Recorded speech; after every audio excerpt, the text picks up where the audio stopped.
avian flu in 1956 killed more than 1 million people around the world. The SARS outbreak in 2002 infected more than 8,000. More than 700 people died in 17 countries. The bird flu has killed hundreds. In the last 30 years, the outbreak of pandemics has been frequent. Now, do you know what's common about all these diseases? All of them originated in China. And believe it or not, there is one factor that drives these frequent disease outbreaks.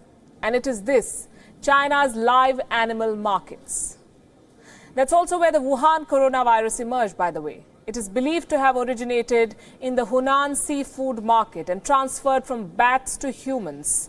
These spots, these live animal markets, are China's disease incubators.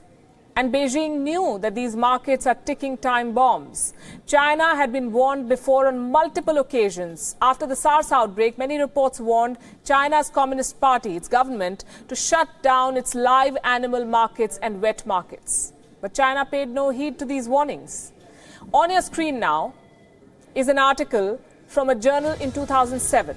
And this article explicitly warns against live animal markets. The article says that there is a large reservoir of SARS-like viruses in horseshoe bats, something that is consumed in China. It's a delicacy. This article warns that consuming horseshoe bats and the culture to eat exotic mammals in southern China is a quote-unquote time bomb. What did China do about it?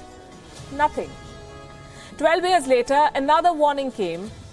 And these are just the warnings that our research has been able to dig out. There may have been many more that China ignored. The second warning I'm talking about came in 2019, last year. And it came from China's own medical experts.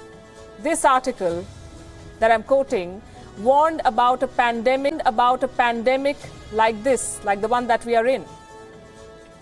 It said that it is highly likely that China will have to deal with a SARS or MERS-like coronavirus outbreak. This report was published in January 2019. What did China do about it? Again, nothing.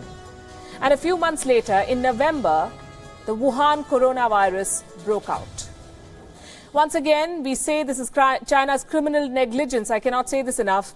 It kept running a dangerous seafood market that became the birthplace of a virus. Guess what happened after the coronavirus spread in Wuhan, after the world started talking about it? Do you know what China did? It washed out all evidence. It destroyed all links between the outbreak and the Wuhan market, or at least tried to.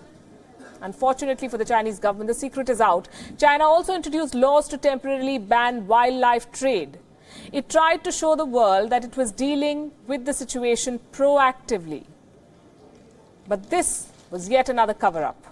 China had years to act against the wild markets and ample warnings about the dangers that they pose, but China did nothing.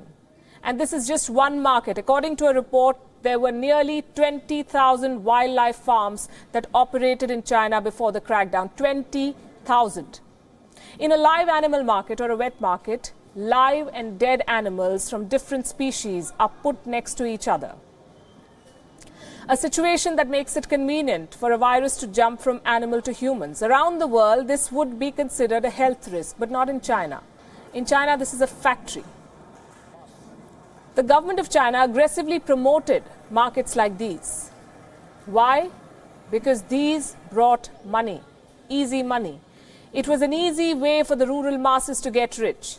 And now the world is paying the price for this greed and negligence. China compromised on the health of its citizens and the entire world. The case study of China's live markets is a lesson for the whole world, we say. Pay heed to the warnings. Commit resources towards improving early detection systems, support science, prioritize public health over business.